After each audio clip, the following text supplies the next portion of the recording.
എന്നാൽ ഗെറ്റ് ടുഗദറിന് പോയി വന്നപ്പോൾ തൊട്ട് തുടങ്ങിയതാണ് ഇതൊക്കെ. അങ്ങനെ വിട്ടാൽ പറ്റൂല. എന്താണെന്നൊന്ന് നോക്കണമല്ലോ.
ഒന്നവിടെ നിന്നേ. ഭാര്യന്റെ കാമുകനെ അന്വേഷിച്ചു പോയിട്ട് കിട്ടിയാ? ഞാൻ ആരെയും കാമുകനെ അന്വേഷിച്ചൊന്നും പോയിട്ടില്ല. എനിക്ക് അതിന്റെ ആവശ്യമില്ല. എങ്ങനെ ഇങ്ങനെ മുഖത്ത് നോക്കി കള്ളം പറയാൻ പറ്റുന്ന ഏട്ടാ? ഞാൻ എന്തിനാ കള്ളത്തരം പറയേണ്ട കാര്യം? ഏട്ടൻ എന്റെ പുറകെ വണ്ടിയായിട്ട് വന്നിട്ടില്ല? ഞാൻ വന്നിട്ടുണ്ടെങ്കിൽ അതിന് കാരണമുണ്ട്. കാരണം വന്നത്. എന്ത് കാരണം? എന്തിന്റെ ആവശ്യത്തിന് ഏട്ടൻ എന്റെ പുറകെ വണ്ടിയായിട്ട് വന്നത്? നിനക്കിപ്പോ അവിടെ ഇത്ര പെട്ടെന്നൊരു ഫ്രണ്ട് വന്നത്? എന്റെ കാര്യം എന്തിനാ ഏട്ടൻ അന്വേഷിക്കുന്നത്? ഏട്ടൻ എന്തിന്റെ ആവശ്യത്തിന് എന്റെ കാര്യങ്ങൾ അന്വേഷിക്കുന്നത്? നിന്റെ കാര്യം പിന്നെ ഞാൻ അല്ലാണ്ട് വേറെ ആരും അന്വേഷിക്കേണ്ടത്? അപ്പൊ ഇത്രയും കാലമായിട്ട് ഞാൻ ഈ വീട്ടിലുണ്ടായിട്ട് ഏട്ടൻ എന്നെ കുറിച്ച് അന്വേഷിക്കാൻ പറ്റിയിട്ടില്ലല്ലോ. ഇപ്പൊ എന്തിനാ എന്നെ കുറിച്ച് അന്വേഷിക്കുന്നത്? എനിക്ക് എന്റേതായ കാര്യങ്ങൾ ഉണ്ടാവും. അതൊന്നും ഏട്ടൻ അന്വേഷിക്കേണ്ട ആവശ്യമില്ല. അല്ല, നിനക്കിപ്പോ അവിടെ ഇത്ര പെട്ടെന്നൊരു ഫ്രണ്ട് വന്നത് സിനിമക്ക് പോകാനും ഇടക്കിടക്ക് ഫോൺ വിളിക്കാനും. ഞാൻ കാണുന്നില്ലെന്ന് നീ വിചാരിക്കണ്ട. നിന്റെ ഇടക്കിടക്കുള്ള ഫോൺ വിളി എന്നെ കാണുമ്പോ കട്ടാക്കലും കാര്യങ്ങളൊക്കെ ഞാൻ എല്ലാം അറിയുന്നുണ്ട്. ഞാൻ അത്ര പൊട്ടണമൊന്നും അല്ല. ഓ, അപ്പൊ ഏട്ടൻ എന്നെ ശ്രദ്ധിക്കുന്നുണ്ടല്ലേ? ഇങ്ങനെയെങ്കിലും അത് മതി എനിക്ക്. ഇങ്ങനെയെങ്കിലും ഏട്ടൻ എന്നെ ശ്രദ്ധിക്കുന്നുണ്ടല്ല. അല്ലെങ്കിൽ തന്നെ എന്റെ കാര്യങ്ങൾ അന്വേഷിക്കേണ്ട ആവശ്യം എന്താ ഏട്ടന്? ഏട്ടൻ ഇത്രയും കാലം ഈ വീട്ടിലുണ്ടായിട്ട് എന്റെ ഒരു കാര്യങ്ങളും അന്വേഷിക്കാൻ വന്നിട്ടില്ലല്ല. ഇല്ലല്ല. പിന്നെ എന്തിനാ ഇപ്പൊ അന്വേഷിക്കാൻ വരുന്നത്? അതിന്റെ ആവശ്യമില്ല. ഏട്ടന് തോന്നുന്ന പോലെ ഇവിടെ വരുന്ന് പോവുന്ന്. ഏട്ടന്റെ ഫ്രണ്ട്സിന്റെ കൂടെ അടിച്ചു പൊളിച്ച് ജീവിക്കുന്നു. ഏട്ടന്റെ ഫ്രണ്ടിന്റെ കൂടെ കറങ്ങാനെല്ലാം പോകുമ്പോ ഞാൻ പുറകെ വരുന്നുണ്ടാ? ഇല്ലല്ല. ഞാനത് അന്വേഷിക്കുന്നില്ലല്ല. പിന്നെ എന്തിനാ ഏട്ടൻ എന്റെ കാര്യങ്ങൾ അന്വേഷിക്കുന്നു? ഇത്ര എന്നെ കുറിച്ച് എന്തെങ്കിലും ഏട്ടൻ അന്വേഷിക്കാറുണ്ടാ? ഇല്ലല്ല. അപ്പൊ എന്നെ കുറിച്ച് അന്വേഷിക്കുന്ന ആള് വരുമ്പോ ഞാൻ അവരെ കൂടെ പോവും. സ്വാഭാവികമാണ്. എനിക്കത് അറിയേണ്ടത്. ആരാണ് ഇപ്പൊ നിന്നെ കുറിച്ച് ഇത്ര അന്വേഷിക്കുന്ന ആളാരാണെന്ന് എനിക്ക് അറിയേണ്ടത്. നിനക്കിപ്പോ ഞാൻ ഒന്നും അറിയുന്നില്ലെന്ന് വിചാരിക്കണ്ട. നീ ഇപ്പൊ നിന്റെ ആ മറ്റേ ഗെറ്റ് ടുഗദറിന് പോയതിനു ശേഷമുള്ള നിനക്ക് ഈ മാറ്റമൊക്കെ ഉണ്ടായത്. ഇടയ്ക്കിടയ്ക്കുള്ള ഫോൺ വിളിയും പുറത്തു പോക്കും കാര്യങ്ങളും സിനിമക്കൊക്കെ എല്ലാം. അതെ, ഗെറ്റ് ടുഗദറിന് പോയപ്പോ തന്നെ എനിക്ക് ഇത്രയും മാറ്റങ്ങൾ വന്നത്. അവിടെ പോയപ്പോ എന്റെ കാര്യങ്ങൾ അന്വേഷിക്കാനും എന്റെ വിഷമങ്ങൾ പറയാനും എനിക്കൊരു ഫ്രണ്ടിനെ കിട്ടി. അത് ഇത്ര വലിയ തെറ്റൊന്നല്ലല്ലോ. അതുകൊണ്ട് എനിക്ക് മാറ്റങ്ങൾ വന്നു. അങ്ങനെയുള്ള ആൾക്കാരെ കിട്ടിയെങ്കിൽ ആരാണെന്ന് എനിക്ക് അറിയണോ? അത് ഏട്ടന് അത് അന്വേഷിച്ച് ഇത്ര വലിയ തലപോക്കൊന്നും വേണ്ട. ഞാൻ തന്നെ പറഞ്ഞുതരാം അതാരാന്ന്. എന്താ കാര്യം പറ? അത് അവരന്വേഷിക്കുന്ന ഒന്ന് ചോദിക്കട്ടെ. നീ എന്താടി കാര്യം പറ ഷിബി. നീ ഇവിടെ ഇരുന്ന്. എന്താ എന്താ നിനക്ക് പറ്റിയേ? എനിക്കെന്ത് പറ്റാൻ? എനിക്കൊന്നും പറ്റിയിട്ടില്ല. പണ്ടത്തെ നികി ഇങ്ങനെയല്ല. ഞാൻ കണ്ട നികി ഇങ്ങനെയല്ല. എന്താ നീ എന്താ പറയാൻ പോന്നേ? നിനക്ക് എന്തോ പറ്റിയിട്ടുണ്ട്. എന്താ കാര്യം എന്ന് പറ.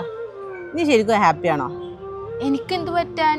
ഞാൻ ഹാപ്പിയാന്ന്. നീ എന്നോട് കള്ളത്തരൊന്നും പറയണ്ട. ഞാൻ കണ്ട എനിക്ക് ഇങ്ങനെയല്ല. ഒന്നുമില്ലെങ്കിൽ 10-12 വർഷം നമ്മൾ ഒരുമിച്ച് പഠിച്ചതല്ലേ.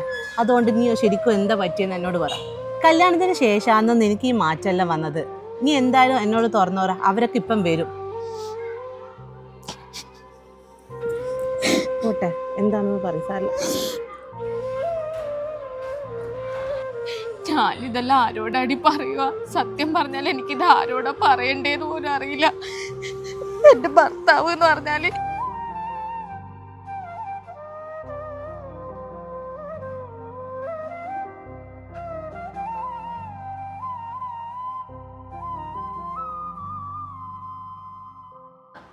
നിന്റെ ഫോൺ എടുത്തേ. എന്തിനാ? എൻ്റെ പേരെന്താ ഇതിനകത്ത് സേവ് ചെയ്തേ? ഷിബിന.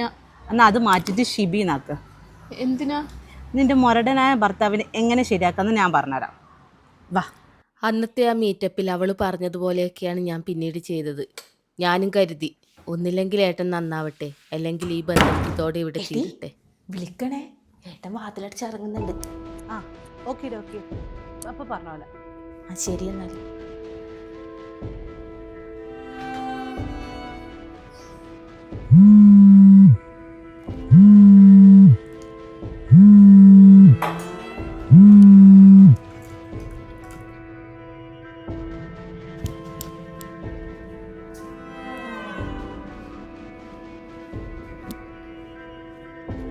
ഹലോ. പോയോ? ആ പോയടി. ആ എനിക്കെന്തോ പേടിയാകുന്ന, ഏട്ടനെന്തോ സംശയം കുടുങ്ങിയ പോലെയെല്ലാം ഉണ്ട്. നീ എന്തിനാ ടെൻഷൻ അടിക്കുന്നേ? നമ്മളിത് ആദ്യം പറഞ്ഞതല്ലേ. കുറച്ച് സംശയങ്ങൾ വരട്ടെ.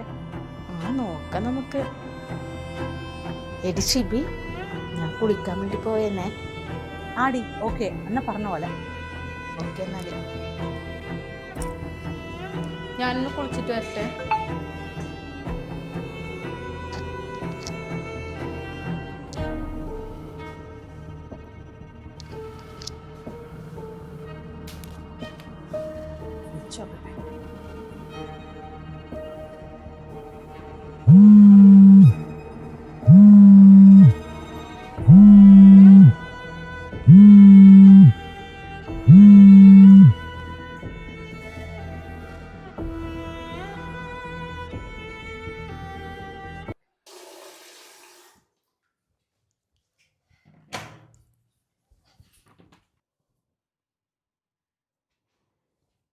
ഇപ്പോഴെങ്കിലും ഏട്ടന് മനസ്സിലായിട്ടുണ്ടാവൂല എന്റെ ഫ്രണ്ട് ആരാന്ന്.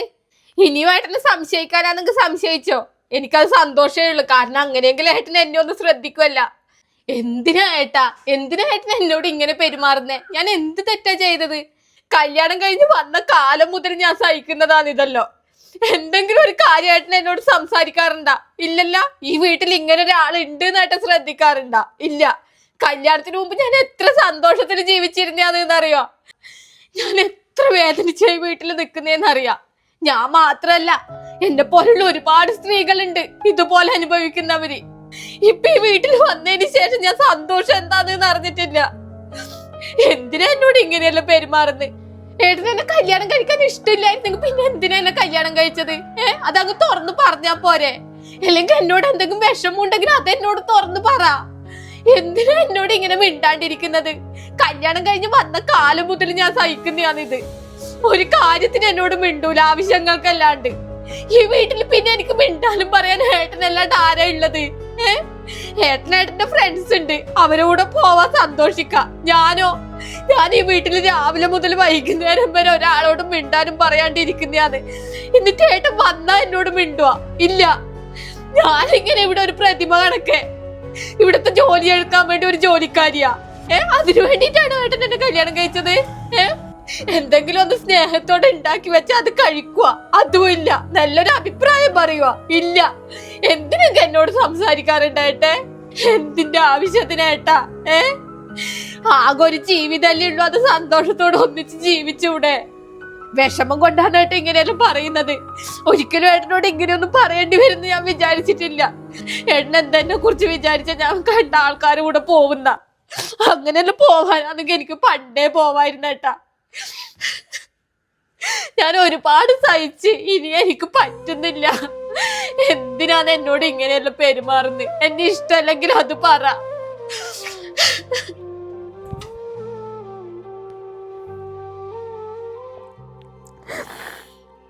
കല്യാണം കഴിച്ചു പോയതിൽ ഒറ്റ കാരണം കൊണ്ട് അനുഭവിക്കുന്ന വേദനകളാണിതല്ലോ.